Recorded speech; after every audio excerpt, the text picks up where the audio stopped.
Shah also alluded to in Parliament when he talked about this entire conversion mafia in our country. But look at how deep the rot runs, because amid this COVID scare, we start with news coming to you at the top of this edition of The Right Stand. That amid the COVID scare, Telangana Health Director G. Srinivas Rao has talked a row. Telangana Health Director has said COVID subsided because of Jesus.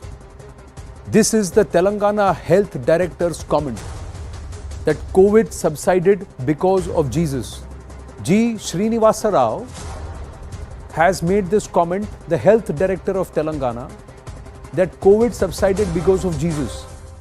So is he going to turn around and now also say, as Swastika joins us, Swastika, that is G. Srinivas Rao now say that Jesus has taken his eye off the ball and that's why COVID is on the rise again? What kind of inane statements, irresponsible statements are being made by a Health Director of the state of Telangana?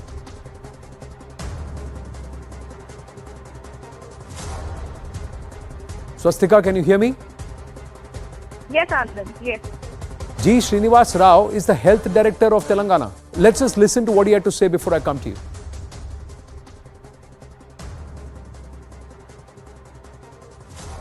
ఈ ఆధునిక సంస్కృతి కానివ్వండి, వీటన్నిటికి కూడా మన వారధులు ఎవరైనా ఉన్నారంటే, మన దేశానికి కానివ్వండి, మన రాష్ట్రానికి కానివ్వండి, ఎవరైనా వారధులు ఉంటే అది కేవలం క్రైస్తవ సోదరులు మాత్రమే. ఈ విషయాన్ని మనందరం గుర్తుపెట్టుకోవాలి. లేకపోతే ప్రపంచంలో భారతదేశం మనుగడ సాధించలేకపోయేది.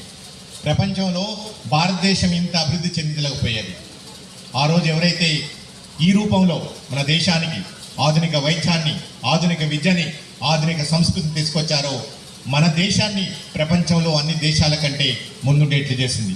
నిజంగా మీ అందరికీ కూడా, మన కొత్తగూడెంలో ఉన్న వాళ్ళే కాకుండా కూడా రాష్ట్ర వ్యాప్తంగా, దేశవ్యాప్తంగా, ప్రపంచవ్యాప్తంగా ఈరోజు ఈ 2022 సంవత్సరంలో క్రిస్మస్ రూపంలో యేసు నామాన్ని ప్రతినిత్యం అనునిత్యం ఏదైతే మీరు స్మరిస్తూ ఆ దేవుని సందేశాన్ని ప్రతి ఒక్క వ్యక్తికి, ప్రతి వ్యక్తి గుండెకి, గడపకి మీరు ఏదైతే తీసుకెళ్తున్నారో వాళ్ళందరికీ కూడా మరొకసారి ఈ సెమీ క్రిస్మస్ సందర్భంగా నా హృదయపూర్వక నమస్కారాలు, కృతజ్ఞతలు. Swastika, he is the Health Director of Telangana. He is the Health Director of Telangana and he is crediting Jesus for COVID subsiding. Absolutely, rather controversial statement made by the Telangana Health Director there, G. Srinivasa Rao, who was speaking at a Christmas event, in fact, held by the Telangana government itself. In fact, he says that COVID, in fact, subsided because of the blessings of Jesus and his grace. And he also goes on to say that 2 years ago, when people lived in fear, anxiety, the Christmas celebrations this time around is completely different, considering the fact that there was an almighty blessing, Jesus' blessing, in reducing the COVID impact that it had seen earlier. Rather controversial and scary statements to say so, even as we see the central government. Why was he making a religion-laced statement on a platform which was supposed to be a medical platform, a health platform, Swastika?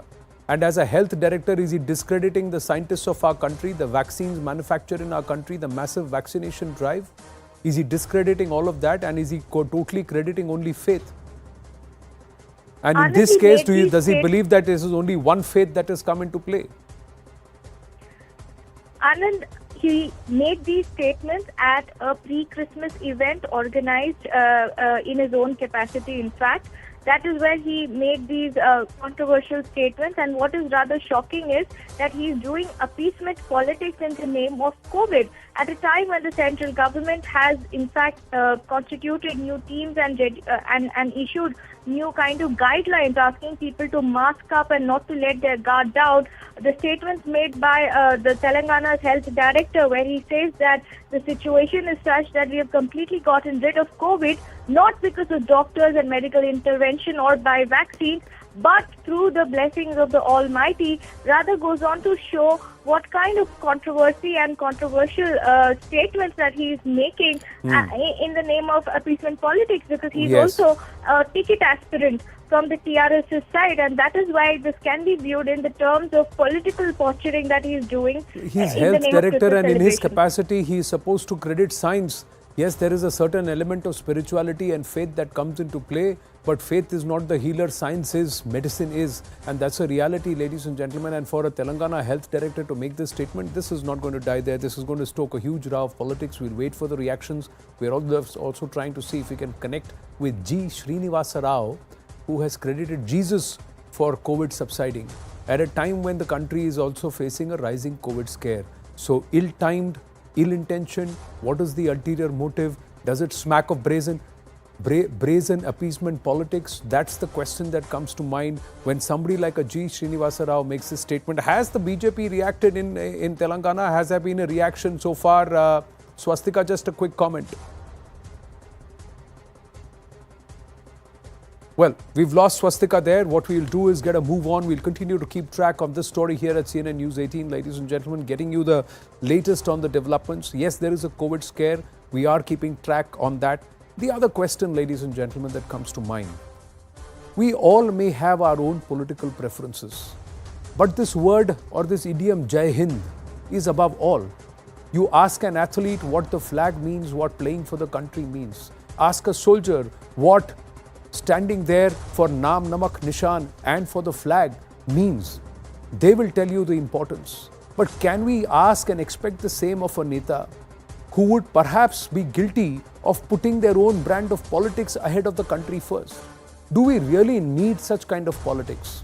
When you have Netas who are walking around the length and breadth of the country in the name of Bharat Jodo, but their comments only hint of Bharat Todo, or perhaps a narrative that seems to be honoring the agreement that was signed way back in 2008. You remember these pictures, ladies and gentlemen? This picture is of an MOU that was signed back in August 2008 at a time the Chinese incursions were at a high. And this was what was there. The person standing here is Xi Jinping, who then was the vice president. The person signing it is the person who's walking around the country saying Bharat Jodo, but he's saying our Jawans got bashed by the Chinese. Now, is this the brand of politics that we want? Yes, the opposition of the day must ask questions of the government. But on what grounds and on what utterances should they be? They say they claim to respect the soldiers of our country. But was it Prime Minister Narendra Modi standing there at Tawang pushing the PLA back to their outposts, or was it our Jawans? Was it their readiness that allowed us to respond to somebody who wanted to encroach into our territory? Is that not a fair question to ask, ladies and gentlemen? Also, this political baiting. Why should you bash the country to bait PM Modi? PM Modi, after that massive victory in Gujarat, made a very interesting statement. Here's a refresher.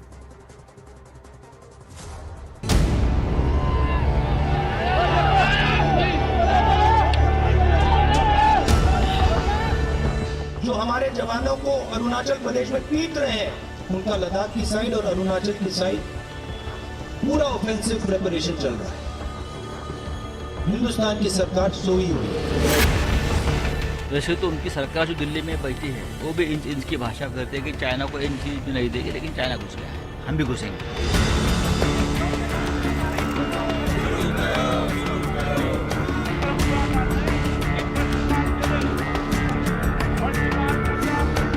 सदन में चर्चा चाहते हैं जो Chinese आक्रमण कर रहा है उसके बारे में सदन को इंफॉर्मेशन दो।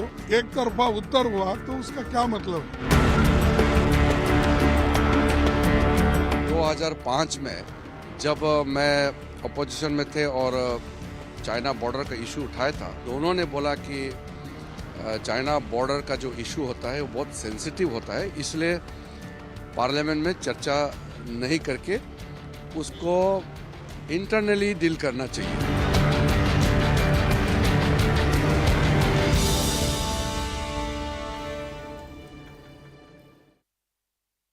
शायद मेरे जीवन का कोई पल ऐसा नहीं गया, कोई कदम ऐसा नहीं रहा जिसकी धज्जियां न उड़ा दी गई हो, जिसकी आलोचना नहीं, धज्जियां उड़ा देना, बाल नोच लेना। लेकिन इसका मुझे बहुत फायदा हुआ, क्योंकि मैं हमेशा सतर्क रहा। हर इस प्रकार की बुरी प्रवृत्ति से कुछ न कुछ सकारात्मक खोजता रहा, खुद में बदलाव लाता रहा, सीखता गया, बढ़ता गया। और जिन लोगों को चारों तरफ से उछालने वाले लोग रहते हैं, कंधे पर बिठा करके नाचने वाले लोग रहते, उनसे सुधरने की भी संभावना नहीं होती है। वो तो जो है वहां से भी बिगड़ेंगे। और इसलिए आलोचनाओं ने भी हमें बहुत सिखाया है।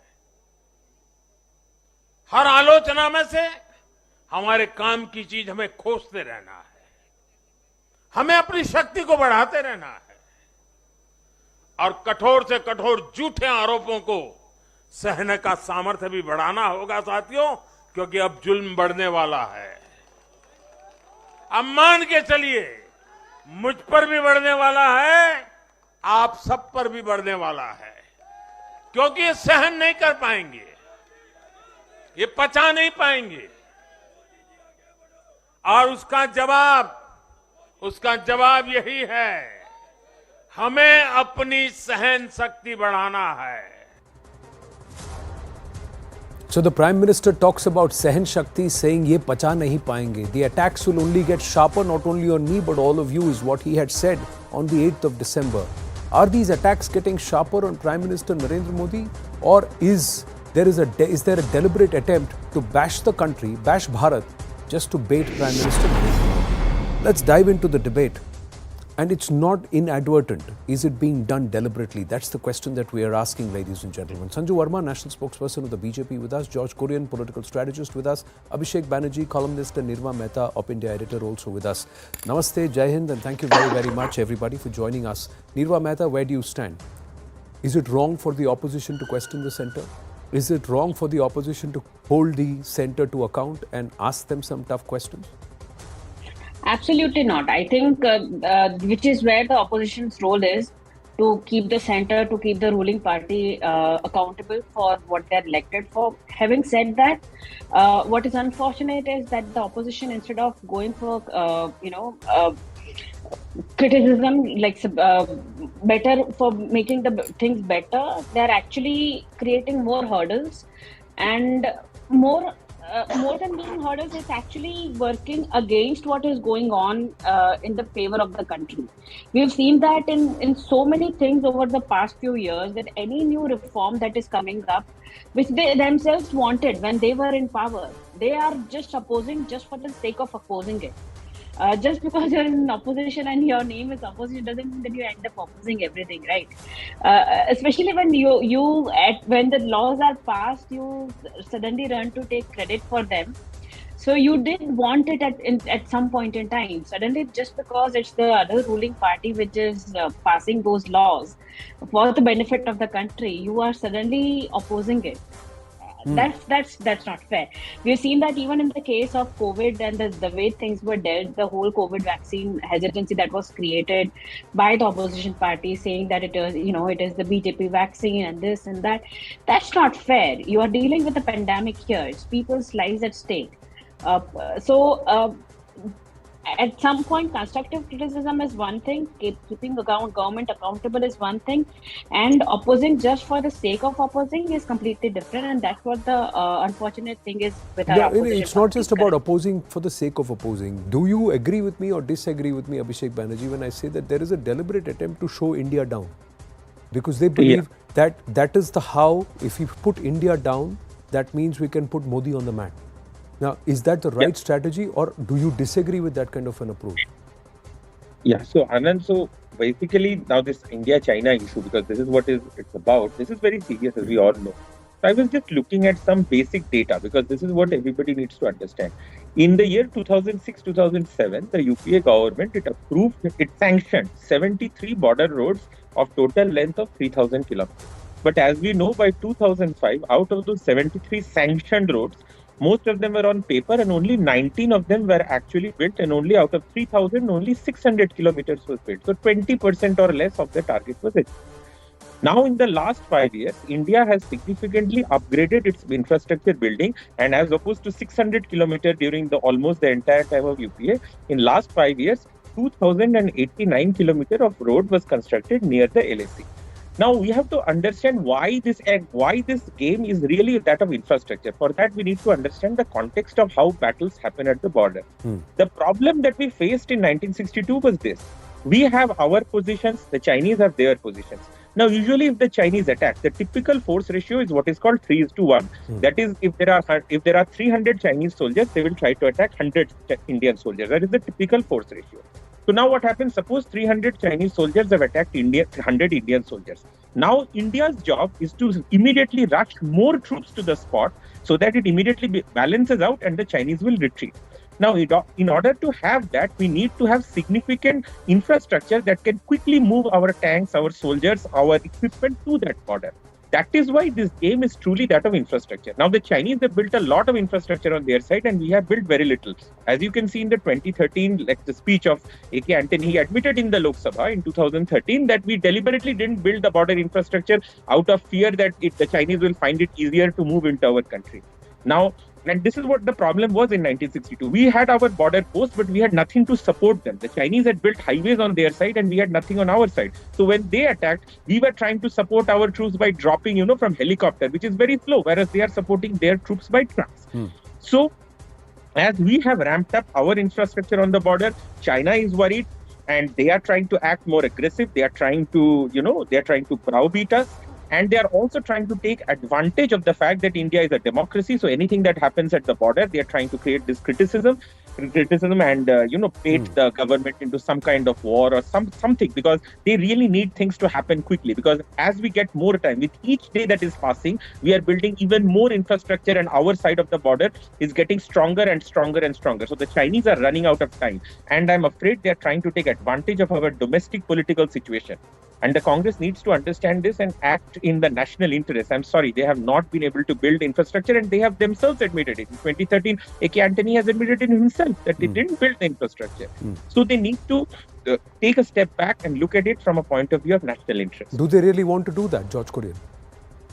Are these facts eluding the leadership within the opposition? Those who turn around and say our soldiers got bashed? Those who try and use this as political lexicon, जैसे China घुस गया है वैसे हम कर्नाटक में घुसेंगे. Is this what is expected from a responsible opposition? Well, Anand, one has to understand that Congress Party is a responsible opposition, and as a responsible opposition, it is the duty of the party to get this Chinese incursions on debate on the table on the floor of the House for discussion. And that is what the Congress Party is demanding time and again. We all understand this is not the event which has happened just few weeks back. It's an ongoing event for last 30 long months, and there is a standoff between both sides. The PLA troops from the Chinese counterparts and the Indian army, and both sides have got injured in the process. And as we all understand, that it's a 3,500 kilometers long actual line of control, where starting from Ladakh until on the western side till the Arunachal Pradesh on the eastern side. So all the Congress Party is asking for from the center is that there needs to be they have to build up the morale of the Indian troops on the Indian army. So that, how are you going to build up? Please, Prime Minister goes on to say that. Please indulge me and explain to me, sir. Georgie, please indulge me and explain to me, by having a ruckus-driven discussion in Parliament, how are you going to build the morale of the soldiers when the very parliamentarians are standing out on the street saying that our soldiers got bashed?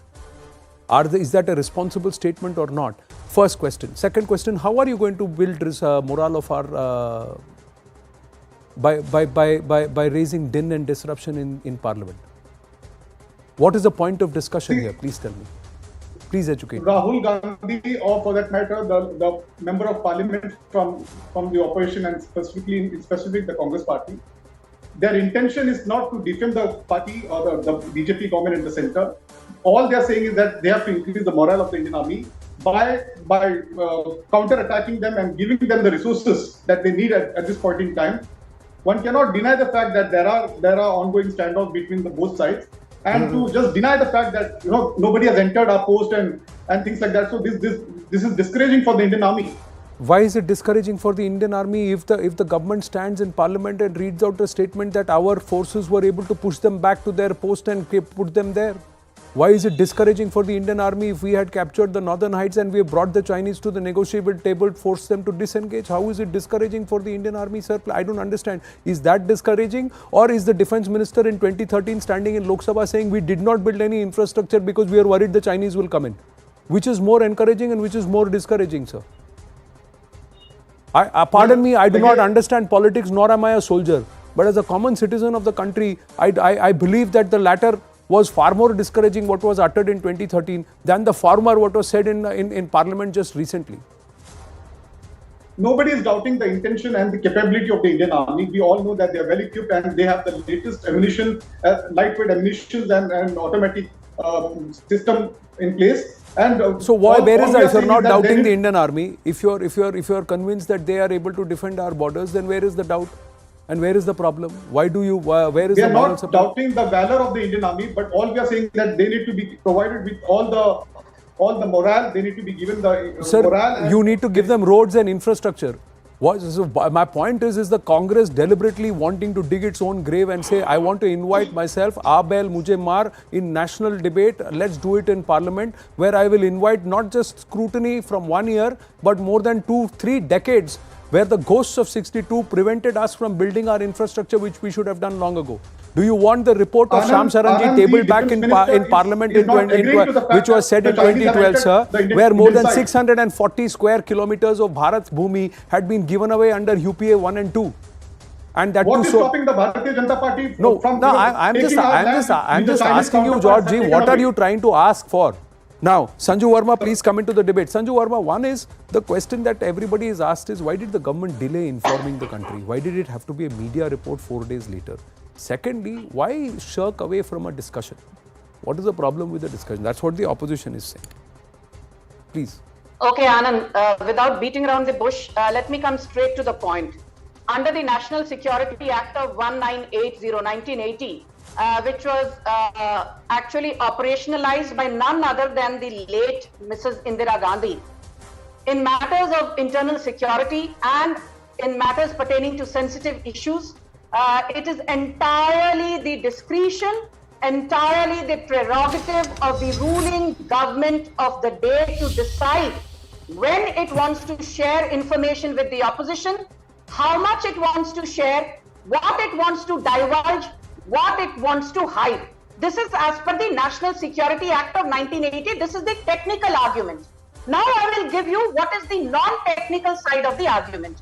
Does the opposition deserve an answer? Yes. The opposition needs to play the role of an opposition constructively in a democracy. That the Congress has been unable to be a constructive opposition since 2014 is not a matter of this debate. But I'll tell you one thing which showcases, there's a famous saying that the only thing worse than a liar is a liar who is also a hypocrite. Now, why do I say that the Congress is lying? Is because the Raksha Mantri on 13th December clearly said in his tweet, and I quote, PLA troops tried to transgress the LSE in Yangtze area of Tawang sector and unilaterally change the status quo. The Chinese attempt was contested by our troops in a firm and resolute manner. The defense minister has clearly spoken. There was an attempted transgression, but our forces hit back hard and how. And yet, you have the entire opposition, particularly a debilitated Congress party, which has not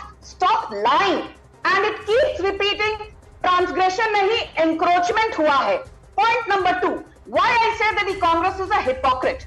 When Amit Shah, Rajnath Singh, Piyush Goyal, the External Affairs Minister S. Jaishankar, they have all spoken in one voice that not an inch of land has been taken, na ek inch zameen par kabza hua hai, ना आगे चलकर नरेंद्र मोदी की सरकार के नेतृत्व में 1 inch जमीन पर कब्जा होने देंगे. I'm quoting Amit Shah ad verbatim.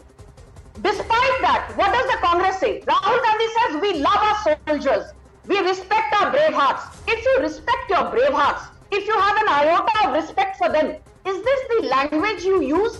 चीनियों ने आकर भारतीय सेना की खूब जमकर पिटाई की. So when you use this kind of language, you're undermining the credibility and the valor of our soldiers. Sanju Verma, just pause. Quickly, just 20 seconds, Anand, 20 seconds. let George Kurian respond, and then you can. Let me just finish in 20 seconds, Okay, please, Anand. okay. 20 seconds more, and then George Kurian. 20 seconds. I think Abhish Banerjee made a very important point about infrastructure, and let's be very clear that the thorn in China's flesh is the fact that the Modi government completed the 255-kilometer long DS-BDO road, which, by the way, was started by Atal Bihari Vajpayee in the year 2000. I want to ask the Congress, यदि आपको सुरक्षा की इतनी right, you are so concerned about it, why did you stop okay, construction of the let George DS-BDO Kurian road? respond Anand, now. Please yield. Yes, George Kurian. We are staying Anand, with the two of you only. Respond. Sanjeev Verma was very quick to give a reference of 1980 National Security Act, and going on to say that it's a prerogative of the government and the centre to decide whether they want to share what's going on the LAC. That is absolutely not correct on our part, because there is nothing to hide. Why stop from a discussion on the floor of the House and putting it to the notice of the opposition as well? Because it's a collective. The government should run collectively. As the opposition, there should be a strong opposition which the Congress party is actually doing its role. And all we believe is that we are making it clear to the government that China is it's a threat to the threat is clear. They're preparing themselves for a war kind of a situation. It's not incursion anymore. So the Congress China, the Bharatiya Janata Party needs to act. Sanjeev Verma, please respond. Okay, Anand, I'll just come quickly to this. Let's be very clear, and I repeat, on the floor of the Parliament, Piyush Goyal is on record saying that right from 2006 to 2013, there were more than 600 transgressions by the Chinese. There were more than 600 incursions. But the opposition, including the BJP, then never demanded clarifications beyond a point in the interest of national security. So why is it that today, when the shoe is on the other foot, the Congress is trying to politicize this entire issue? And my simple point is this. Look at the leader of the opposition, Mallikarjun Kharge, who's also the Congress president. Look at his language. हमारे यहाँ से तो इंदिरा गांधी शहीद हो गई, BJP के घर से तो एक कुत्ता तक नहीं आया स्वतंत्रता संग्राम में लड़ने. Is this the kind of language? You have lowered the political discourse. You undermined the credibility of our jawans. And you did not build a single kilometer. ये तो नरेंद्र मोदी की सरकार है. We built more than 6,500 kilometers of border infrastructure. We completed the Dhola-Sadia bridge. We completed the Chenani-Nashri tunnel. We completed various other infrastructure which connects northern Quick response, George Kurian, and then Abhish Banerjee and Abhishek Banerjee, and then Sanjeev Verma is saying when UPA was in power, the BJP limited itself and it didn't question the government with relation to the China border. What stopped them at that point in time? Does that mean that today the Congress party in the opposition as a responsible opposition should not question the government? George Kurian, sir, my point is, sir, the history hurts, but we cannot forget our history. 2008, please tell me who destroyed the Zorawar Fort in Demchok area. Who destroyed it, sir? And in on the 7th of August 2008, who sat there inside that hall in Beijing with Xi Jinping overlooking and signed an MOU of cooperation between two political parties? If you believe tonight, on record, you have said that China is an imminent threat and it cannot be trusted. Has the Congress party rescinded and ended that agreement with the Chinese Communist Party? Has it ended that agreement yet, sir? It hasn't. Secondly, sir, let me ask you, 2010, who came all the way up to the Y Junction? Who drove up all the way up to Y Junction and they were encamped there till the time the Chinese premier landed here, and what was negotiated was the RCEP at the hands of then Mr. P. Chidambaram and of course the rest of the UPA too. You please tell me who did that. Why is Mr. Shyam Saran's report not known to you, or have you not read it, sir? Is the comment made by A.K. Antony on the floor of the House in 2013 not reflective of the attitude and the mindset that we had? And is that the mindset that you would advocate, sir, when you want to take on a nation which is your primary and most biggest adversary in this region, as extolled by Sardar Vallabhbhai Patel way back in 1950, which was again implored by the first Prime Minister of our country, Pandit Jawaharlal Nehru. Anand, sir, our history should be remembered. Anand, it is very easily forgotten and glossed over so that such false narratives are pushed as is being attempted right now on the show tonight. But I will call that out, Anand, sir. Right from 1950, September 1950 onwards, one person turned around and told the whole government, including the Prime Minister, that your single most adversary is China. And it is the same, it is to the same China that we gave away our UNSC seat. It is the same China to whom we gave away 37,000 square kilometers of Aksai Chin, saying not a blade of grass grows there. It is the same China against whom we fought a war within 12 years of that statement being uttered that the Chinese will not come beyond the Himalayas. Please go back to history and say it is Congress leaders who said this. Abhishek Banerjee, final 2 minutes. 1 minute, sir. So let's not forget our history, and let's understand who compromised the country's interest and who's continuing to do that today, and with what intent. With what intent, sir? Nirva Mehta, let me please ask you, is this the nature of the politics that we want? That there are political parties that decide, let's pull Modi down by showing India in poor light. See, those who forget history are condemned to repeat it. That is the unfortunate thing. If we forget what was done in the past, we will end up repeating the same mistakes. Having said that, it's not just Congress, it's also other political opposition leaders who are attacking the Modi government when it comes to the border issues. For example, even Sanjay Raut of the Shiv Sena today made a comment on the ongoing Karnataka-Maharashtra border issue, where he said that we'll enter Karnataka like China entered India. First of all, these are two things that are wrong here. No, this is brazenly irresponsible.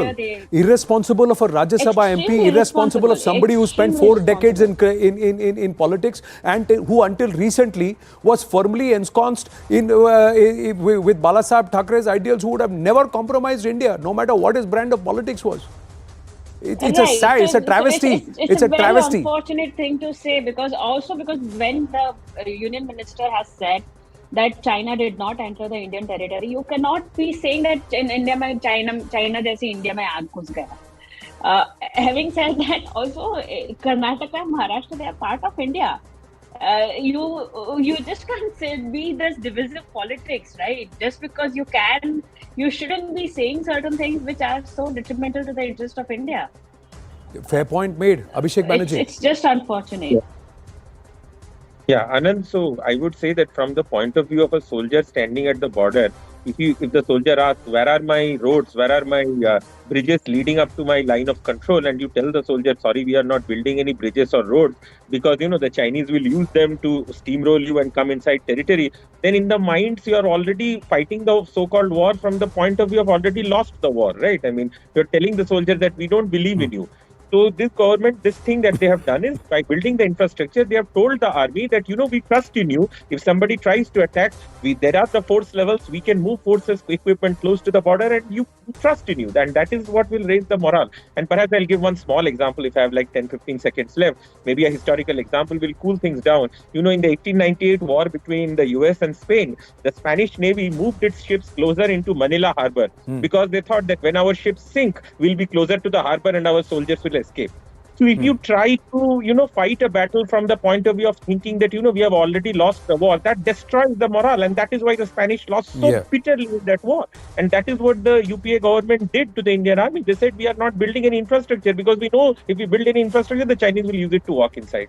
So that really destroys the morale. No, but point is that why should we not turn around, and why didn't we have the attitude that the Chinese have built the infrastructure for us to claim what is rightfully ours as per the Treaty of 1842? Why don't we have that attitude as a country?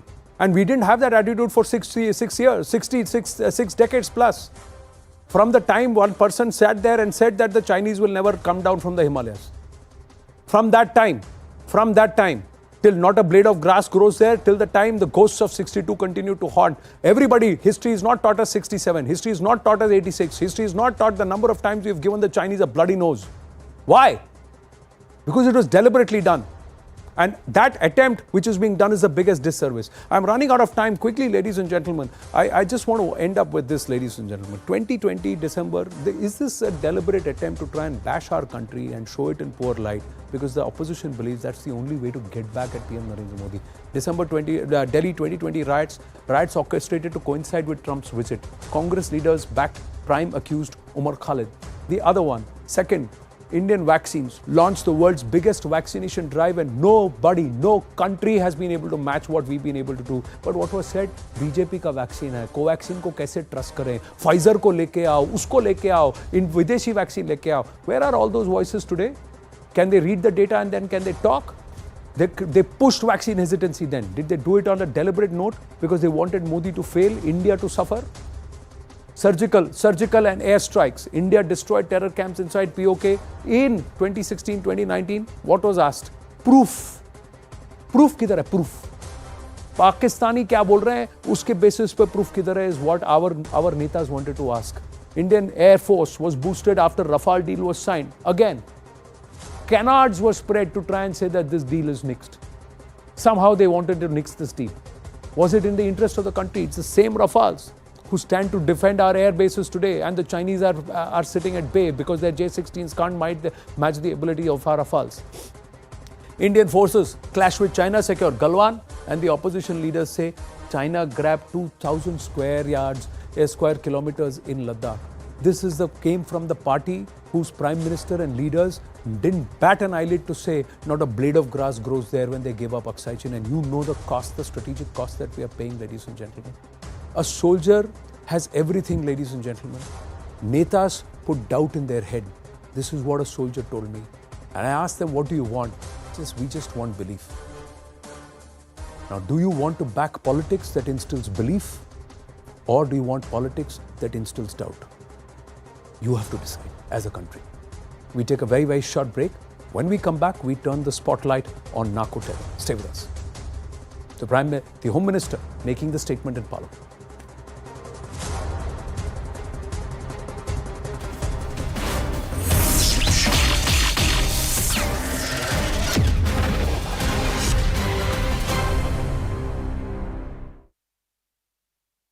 Or people were fearing of that Taliban will start doing these things. There were a lot of opinion and experts try to allay those fears of Taliban and saying that let them have another chance. Maybe Taliban have changed. Taliban the 2-0 have little moderate views on the fundamental aspect of his theology and ideology. But it looks like with almost more than 1 year being there in Kabul, Taliban is strictly trying to implement what it was fundamentally an organization of very conservative theories and conservative concepts regarding society and how it should operate. While it is having a relation with some countries in the region, these issues of women education, issues of minority communities, issues of non-inclusive government that Taliban is currently boasting, and discriminatory ways of dealing with people, their primitive way of punishing people, law and justice system, everything is very sham. And with the United States also saying that the decision of not letting women have education is an indefensible decision. The Taliban has officially announced the suspension of women's education in Afghanistan. Taliban has announced the closure of universities for women in Afghanistan. This is according to a letter by the Taliban's higher education minister. The letter states that all universities will remain closed for women until further notice. Top sources in Taliban told CNN News 18 that this ban is temporary and they will come back with new curriculum soon. Protest has started in Kabul last evening after this announcement. Earlier, Taliban had banned secondary education also. Now, to give us more details on this, I am being joined live by my colleague Abhishek Jha. Abhishek, further gags on women's freedom? Of course, and this is not the thing that was not being expected, because initially, ever since Taliban has came into power in Kabul and almost all of Afghanistan, they have tried to increasingly ban women's participation in social arena. That includes education, because that is one of the most important area. Initially, they barred women from going to colleges. Then they separated, boys students from girls students. The classes continued. It was always a hiccup. It was always difficult for women to attend classes. In fact, in various rural areas of Afghanistan, women were barred from having even primary education. So there were multiple type of prohibition imposed on women education in Afghanistan. But now with the latest dictate that has come from the Afghanistan's official minister, it looks like the total blanket ban has been imposed on women education. And it is coming at a time when world is increasingly integrating women workforce in its prosperity, in its development, and Afghanistan, which is dealing with a lot of economic crisis and social crisis, at this time it is trying to prohibit 50% of its population from becoming part of its mainstream growth, is something that is not going to do well to the Afghanistan economy and its social milieu. Abhishek, the last time on such a clampdown was imposed, we saw some protests happening. This time on, what is the reaction that's coming forth?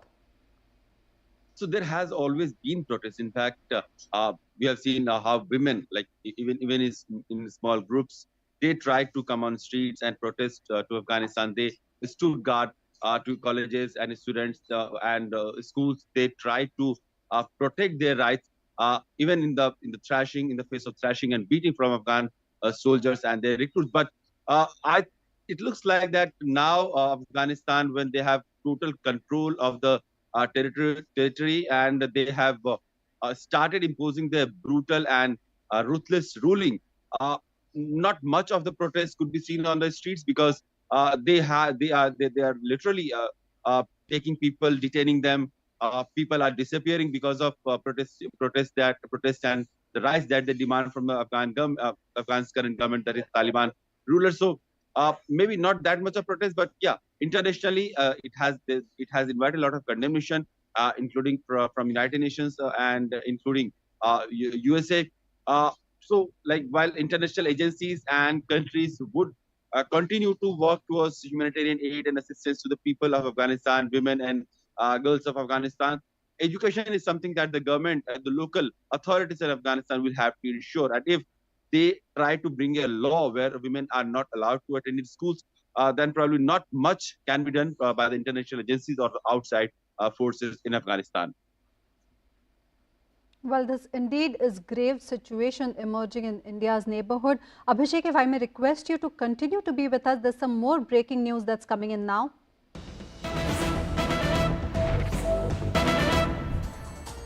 Now, India on women's rights issue in Taliban, we hear Ruchira Kamboj, who's the permanent ambassador of India to the United Nations at UNSC, briefing on Afghanistan.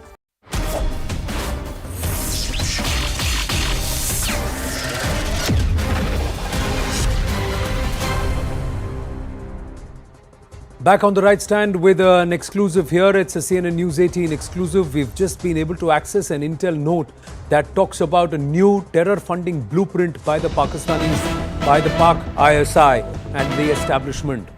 Now, this terror funding blueprint that's accessed on CNN News 18, we've accessed an intel note that talks about using drugs to wage the war, a proxy war against Bharat. This is on a day when the Union Home Minister Amit Shah talked about enemy entities using narcotics and the Narco route to try and not just undermine the abilities of India's biggest wealth, our demographic dividend, the youth, but also using it to fund terror activities on Indian soil, using narcotics to wage a proxy war on our soil. Let's quickly go into the details of the intel note that we've been able to access here at CNN News 18. This narco weapon, what we've got as a CNN News 18 exclusive on this intel note, it details out Pakistan is escalating terror funding through the narco route. Our investigations editor Manoj Gupta getting us these details that ISI is actually sending drugs through infiltrating terrorists. They are carrying huge caches of drugs. The nexus between terrorists and OGWs in Jammu and Kashmir is very, very evident. They are also using drones to transport drugs. The ISI has called these groups as the Kashmir Khalistani Desk, the KKD, that's what they're calling them. This narco business funds terror activities in Jammu and Kashmir and also is finding its way and some threads over into Punjab. The Pak terror funding blueprint, it also then talks about this entire narco business which Pakistan is finding to be very lucrative. They've got open access to the Helmand province and the fields, the opium fields over in Afghanistan, and from there the drugs are making their way into Pakistan. Pakistan is using narcotics to fund this entire business. It is earning 1 crore for every kilogram of heroin in South Asia. That's how Pakistan is funding itself. A nation that is on the verge of bankruptcy is actually thriving, and it's fueling or funding its entire jihadi infrastructure via drugs. 1 kilogram of heroin worth rupees 5 crore in the global market. The money is then used for terror activities. In Kashmir, there are sleeper cells who are engaging in transactions through Hawala. Sleeper cells are engaging in transactions via Hawala. So this is what is happening in Jammu and Kashmir, where we have also unearthed the drug menace. But this heroin, this opium, it's all coming in and it's being pushed by Pakistan and ISI-backed agencies and terror outfits who are using it at multiple levels, ladies and gentlemen. This is what the Union Home Minister had said on the floor of the House earlier in the day about the threat of narco terror. किस राज्य में से सबसे ज्यादा drugs पकड़े गए, उसका मतलब हम ये ना निकाले कि वो राज्यों में सबसे ज्यादा ड्रग है। इसका मतलब ये है कि वो राज्य सबसे ज्यादा काम करता है और पकड़ता है। अगर पकड़ते ही नहीं है तो कुछ नहीं पकड़ा जाएगा, तो फिर पंजाब में ड्रग ही नहीं है। अगर पकड़ना नहीं है तो आंकड़े अच्छे ही हो जाएंगे। कांग्रेस पार्टी के नेता ये कह रहे ड्रग कहां से आ रहा था, ड्रग गल्फ कंट्रीज से आ रहा था। इसके मालिक कौन है, उनको सारे के सारे पकड़ लिए गए हैं, फैक्ट्रियां सील कर दी गई हैं और उसके आधार पर देश के 12 राज्यों में रेड कर वहां भी कारोबार करने वालों को पकड़ दिया। So there has been a crackdown, but there is more that needs to be done because these drugs, they are infusing venom into the youth of our country. Enemies using narco weapon to target India is a question that we are asking, and specifically there is also a propaganda machinery which they have activated, which is trying to turn it around and spin a narrative which says that this is coming in from other parts of India into Jammu and Kashmir to pollute Jammu and Kashmir, whereas this is the enemy's design to try and weaken our own country and its youth. Yana Mir, Editor-in-Chief, The Real Kashmir News, is with us. Javed Beg, political activist and writer, with us, and Dr. Meher Radha, social activist, also with us. Namaste, Jai Hind, and thank you very much for joining us, joining me on this show on The Right Stand. Dr. Meher Radha, this issue of drug addiction, this is very, very strong, and what we are seeing in Jammu and Kashmir is it's among both men and women, the youth, and especially among women. Where are these drugs coming from, and do you see propaganda which is trying to say कि ये India फैला रहा है drug? See, propaganda has been the oldest weapon of the other side of the border. They have been using propaganda since years and years now, precisely from 1947. They have invested a lot of money into this IW, and they have somehow they have tried well, somehow they have failed. But now that India has a very strong prime minister, and he has been single-handedly able to isolate Pakistan diplomatically from international communities and everything. So they resort to their final resort, and that is fake propaganda. So nothing new about it. Regarding narco-terrorism, Pakistan has been a safe haven for narco-terrorism. So the Taliban-Pakistani establishment nexus is responsible for 90% of heroin trafficking, which is not news to everybody. Everybody these days knows. And in J&K especially, because the old models of terrorism are somehow failing, they're looking like a failure in past some years, especially after the application of Article 370. So what they are trying to do is they are trafficking this huge number of huge consignments of drugs via different channels, just like you mentioned. And what they are trying to do is they are trying to replicate the Talibani model in Jammu and Kashmir, and by which they are trying to get the youth involved, make them dependent on drugs, so that whenever they need them for terrorism, for being OGWs, or for any small trafficking, weapon trafficking and everything, they are easily disposable. For some money, for some drugs, they'll do whatever they ask them to do. That's how it's working right now in Kashmir. Yeah, so it's like a quick fix. You go and shoot somebody, you go and deliver this, and I'll give you a quick fix. Yeah. The last time I heard was that 3 people who are involved in, ruthlessly murdering a person, they don't even know where they are going. One is picking up the bike, other is picking up the weapon, the third one is dropping the person. They are shooting them, So they are killing them like this. So drugs, you give them a pint of drugs and they will do whatever you ask them to do without even knowing what they are up to. That's how it is operating. What is it that you are getting, Yana Mir, before I bring in Javed Beg? Are you seeing increasing instances like this when you're reporting and when you're doing stories at The Real Kashmir? The other part is that, is it true that there is a huge infusion of heroin which is happening, and it is the OGWs who are actually circulating it because it's also lucrative. Along with providing this as a quick fix, it also acts as alternative for money because Hawala route is banned. Absolutely, absolutely. And it's, this keeping this hatred between the two countries alive, this keeping this hatred burning. This is what gives fuel to Pakistan's existence, because Pakistan, it's on the brink of bankruptcy. They need money from anywhere that they can get. It's like close to 40% food inflation. That the following currency is going to be, it's predicted to be at $270 a dollar in the next 2-3 months.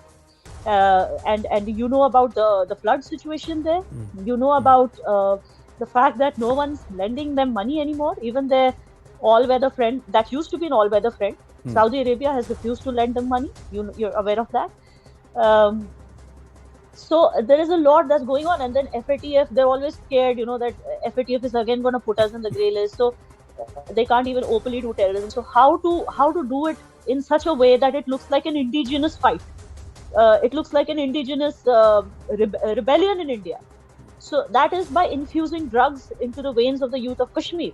So that what drugs does is, as you probably already know, that drugs it's easier to spread venom and hatred in the mind of a person. A person's mind becomes more impressionable when he takes drugs like heroin and all that.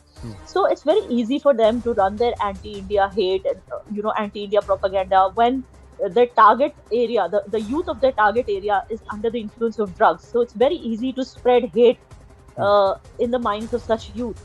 And on the other side, whoever you said in the beginning that it's being spread, that India is spreading drugs. Well, let me tell you that the Indian administration, the Indian government, the Indian armed forces also are doing everything in their capacity to spread progress, peace, to grow the economy of Kashmir. Like today, we celebrated the International Heron Day. The armed forces, they organized a beautiful fashion show here where there was a plethora of fashion designers, aspiring models, and there are so many activities happening from the government front, whether you talk about schemes like Mission Youth, to help youth over here start their own businesses for small startups. There are so many things that are coming up, and the Indian government believes in this, in progress, in economy, in peace. So there's no way they're going to spread drugs, or they have in hand. In fact, they're doing a great job in stopping this. Drug accessibility. Because it is a challenge, because what we've done here, Yanamir, and at News 18, at CNN News 18, we've been tracking what's happened, and we've seen a huge surge in the last 2 to 3 years, especially among the youth, and more worryingly among women, which is where there has been an uptake in terms of drugs, and somewhere their involvement in nefarious activities because of this need for a fix. And ready to do anything to get that fix, because heroin addiction can be very, very dangerous, and it can be it can get you to do impossible things or absolutely senseless things, because you usually don't know. But Javed Beg, the other challenge is that, are the youth getting aware of this? How are you going to pull the youth and tell them to steer clear of this menace? Because the challenge right now, what we are seeing is that this hybrid terrorism is also driven by this drugs, by narcotics. Thank you.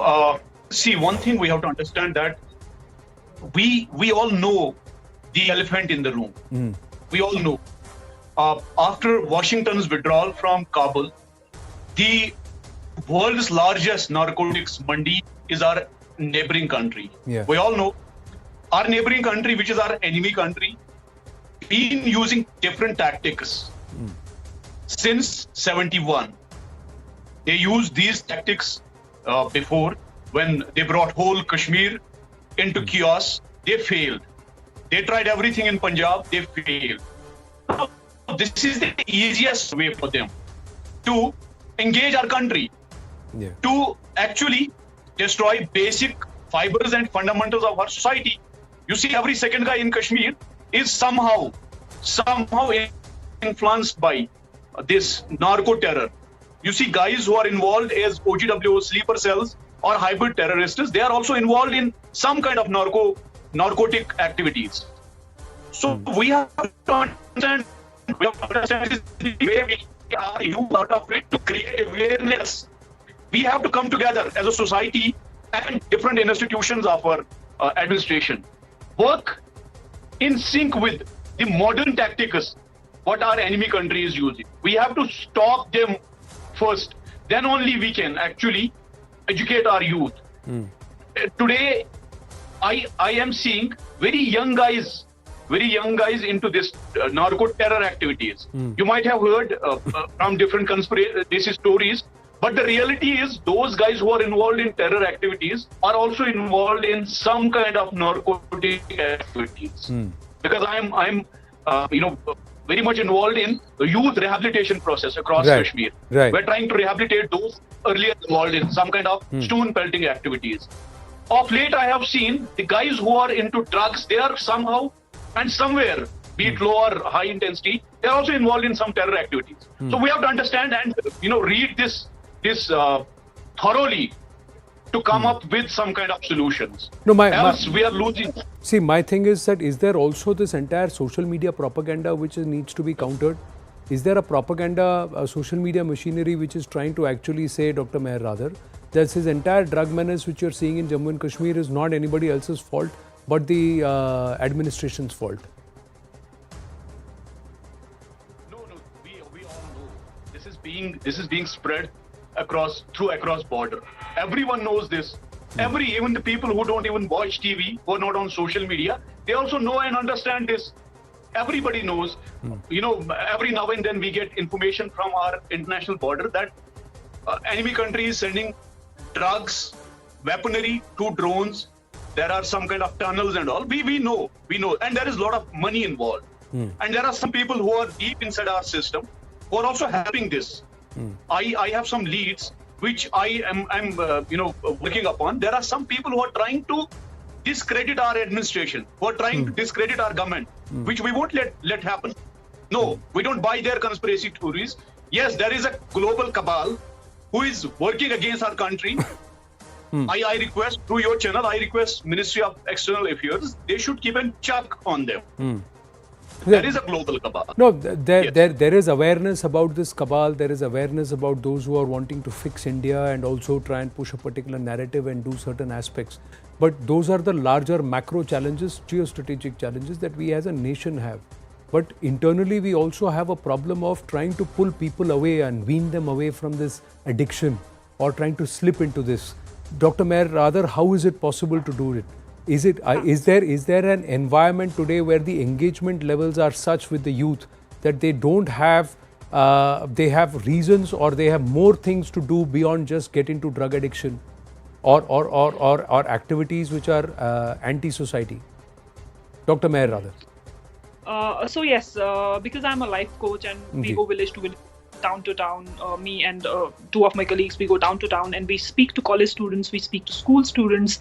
When you were talking about the awareness, first thing I would like to mention is Jammu Kashmir Police. They have came across very strongly against this menace of drugs and they are doing a tremendous, very, very good job. So coming back to our workshops. So these are 3-day workshops. We have packets of workshops and we go to colleges, we go to schools, we go to institutions, which is from where, the intellectuals of tomorrow come out. So we start counseling them against drugs and everything. So yes, the awareness is spreading, but yes, there is a lot more to be done.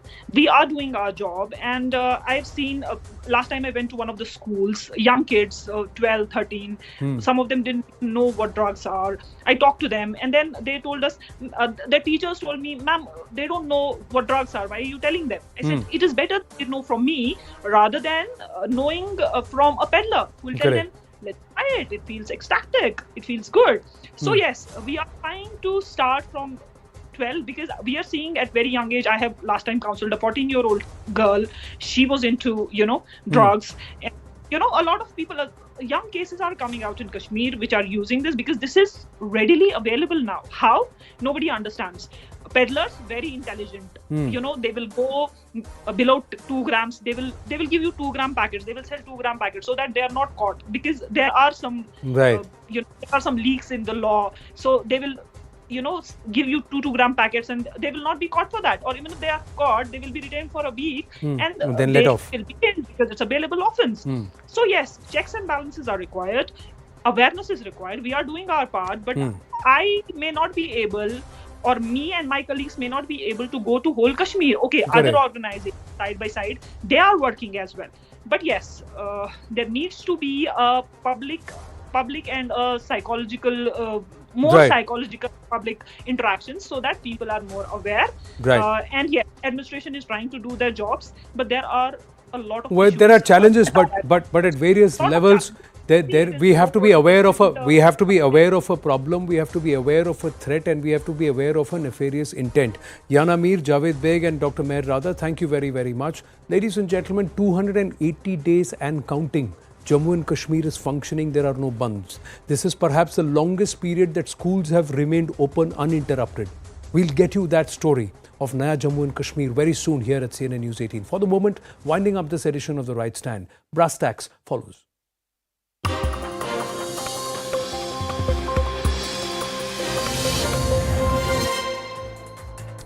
Good evening, you're watching Brass Tacks with me, Anusha Soni. The Tawang issue continues to dominate the winter session of the parliament. The opposition staged a walkout led by Congress leader Mrs. Sonia Gandhi. Mrs. Gandhi also released a statement slamming the government for refusing to allow a discussion on the floor of the House.